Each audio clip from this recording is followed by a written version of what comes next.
கிளம்புங்க மேடம்.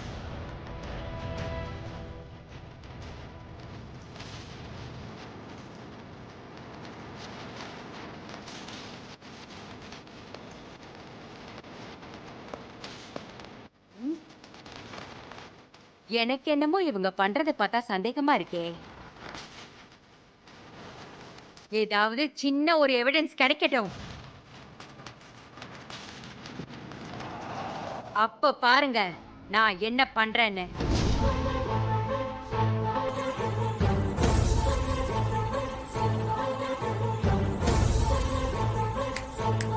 உங்க யாரையும் நான் சும்மா விட மாட்டேன். சும்மா எரிச்சல்.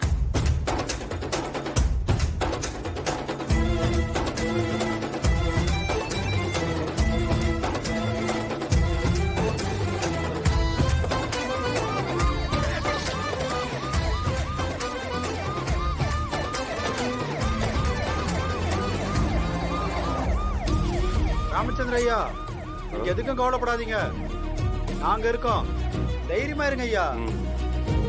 யோ, அந்த ஆபீசர் யாருன்னு தெரியுதா? யாரு? அவங்க தான் சந்திரலேகா.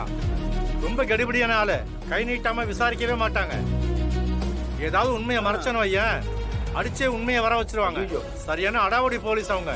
அவங்க கிட்ட மாட்டாம இருக்கிற வரைக்கும் நல்லது. என்னைய சொல்ற? ராமச்சந்திரன் தப்பி தவறி கூட நம்ம வீட்டு பொண்ணுங்களை அவங்க கூட ஸ்டேஷனுக்கு அனுப்பி வச்சிடாதீங்க.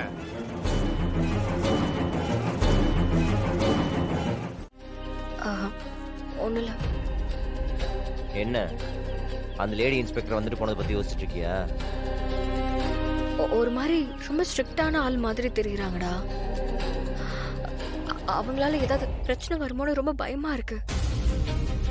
நான் பரவாயில்ல, ஏதோ சமாளிச்சிருவேன். ஆனா கண்மணி, பிருந்தா, அவங்க 2 பேரை பத்தி யோசிச்சாலே. அதெல்லாம் பாத்துக்கலாம். முதல்ல என்ன நடந்தாலும் பயத்தை காட்டிக்காம இருங்க, அதான் முக்கியம். புரியுதா? ஐயோ, இத கேக்குறதுக்கு நாதியே இல்லையா? இந்த ஊர்ல இத்தனை பெரிய மனுஷங்க இருக்காங்க, எனக்கு ஒரு நியாயத்தை கேட்டு சொல்லுங்களேன். புருஷனை இழந்துட்டு தாயும் பிள்ளையுமா வாழ்ந்துட்டு இருந்தோமே, இப்படி என்ன ஒத்தையில நிக்க விட்டுட்டீங்களே. என்ன வள்ளி? இங்க பாருங்க, உங்களுக்கு எத்தனை தடவை சொன்னாலும் புரியாதா? எதுக்கு தேவையில்லாம வீட்டு முன்னாடி எல்லாம் வந்து சத்தம் போட்டுருக்கீங்க? ஐயா மருமகனே, நடந்ததெல்லாம் விட்டுறியா? நாங்க பண்ண அத்தனை தப்புதான். உன்கிட்ட மன்னிப்பு கேக்குறேன். என் பொண்ணு எங்க இருக்கான்னு சொல்லிடியா. தயவு செஞ்சு என் பொண்ணை விட்டுரு. இதுக்கப்புறம் செத்தாலும் நானும் என் பிள்ளையும் உங்க வழிக்கே வர மாட்டோம். வீரா, நீயும் ஒரு பொண்ணு தானேம்மா? விஜய பெத்த தாய்மானா. என் பொண்ணு காணாம ஒத்தையா நின்னு தவிக்கிறேம்மா. அவ எங்க இருக்கான்னு மட்டும் சொல்லுமா, நாங்க இந்த ஊரை விட்டே போயிடுறோம். ஏங்க, நீங்க தேவையில்லாம பேசிட்டு இருக்காதீங்க. நாங்க தான் தெரியாது சொல்லிட்டு இருக்கோம்ல. மேலும் மேலும் அதே வந்து பிரச்சனை பண்ணா என்ன அர்த்தம் இதெல்லாம்? உன் பொண்ணு என்ன நல்லவளா? எவ்வளவு தப்பு பண்ணிருக்கா, எவ்வளவு பேருக்கு கெட்டது பண்ணிருக்கா. அதனால யார் யாருக்கு என்ன நடந்துச்சுன்னு யாருக்கு தெரியும்? இல்ல மருமகனே, இதோ வீரா, பிருந்தா, கண்மணி, இவங்க 3 பேராலதான் அவளுக்கு ஏதோ ஆயிருக்கு.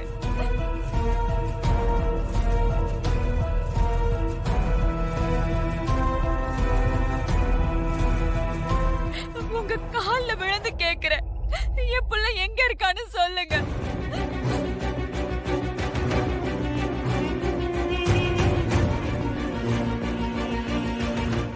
என்ன பண்ணிட்டு இருக்கீங்க நீங்க? முதல்ல இங்க இருந்து போங்க.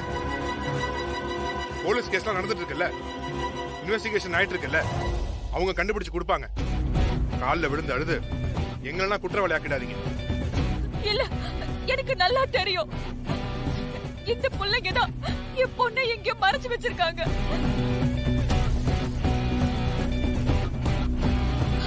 வீரா, தயவு செஞ்சு சொல்லிரு வீரா, இனிமே நாங்க இந்த பக்கமே வர மாட்டோம். ஏய், இங்க தேவையில்லாம நாடகம் போடுற வேலையெல்லாம் வேணாம். நீ இங்க எல்லார் காலையும் விழுந்து விழுந்து அழுதா உன்னை நம்பிடுவாங்களா? உங்க பவுசன்னு உங்களுக்கு தெரியாது? மரியாதையா இங்க இருந்து போயிடு. அப்புறம் ஆளுங்களை விட்டு அடிச்சு துரத்த வேண்டியதாயிடும். நீ கல்யாண காட்சி பண்ணி புள்ள குட்டி பெக்கலனாலும் உன் மருமகனுங்க 3 பேரையும் உன் புள்ள மாதிரி தானே வளர்த்த. 3 பேர்ல ஒருத்தவங்க காணாம போயிருந்தா உனக்கு எப்படி இருக்கும்? பெத்த வயிறு பத்திக்கிட்டு எரியுது.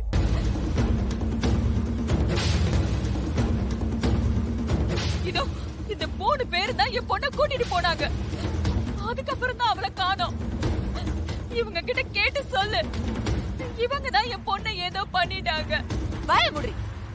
நீலி கண்ணீர் விட்டு ஒப்பாரி வைக்கிற என்னமோ ஒழுங்கு பொண்ண பெத்த மாதிரி. நீங்க பண்ணதெல்லாம் பத்தாதா? யாரு மேல பழி போடுற? சும்மா சொன்னதையே சொல்லிட்டு ஏன் நாங்க எல்லாம் இப்ப நிம்மதியா வாழறது உன் கண்ணுக்கு பொறுக்கலையா? எதையாவது செஞ்சு எந்நேரமும் எங்களை அலக்கழிச்சுக்கிட்டே இருக்கணும். அதனாலதான் சும்மா இருக்கிற எங்க வீட்டு பொண்ணுங்க மேல பழி போட பாக்குறேன். ஒழுங்கா இங்க இருந்து போயிடுன்னு சொன்னேன். சொல்லிக்கிட்டே இருக்கேன். படி. வள்ளி, ஆத்தாளுக்கும் பொண்ணுக்கும் அடுத்தவங்க குடிய கெடுக்கிறதே தான். என் வீட்டு பொண்ணுங்க மேல பழி போடுறேன். போடி. திரும்ப திரும்ப சொன்னதையே சொல்லிக்கிட்டு இருந்தா அப்புறம் என்ன பண்ணுவேன்னு தெரியாது. வா. இதே வேலையா போச்சு. கண்மணி, மீரா, பிருந்தா உள்ள போங்க. போங்க உள்ள. இவ கண்ணு முன்னாடி எல்லாம் நிக்காதீங்க. பேசுறத கேட்டாலே பத்திக்கிட்டு வருது. போங்க உள்ள. போ வீரா. சரி வள்ளிமா. ஐயோ, இப்படி அநியாயம் பண்றாங்களே. இத கேட்க நாதியே இல்லையா? மதுரை மீனாட்சி, ஏய், வாடா. 18ஆம் படி கருப்பு என்ன இப்படி ஒத்தையில நிக்க வச்சுட்டாங்களே. இவங்களுக்குலாம் ஒரு நல்ல கூலிய கொடு.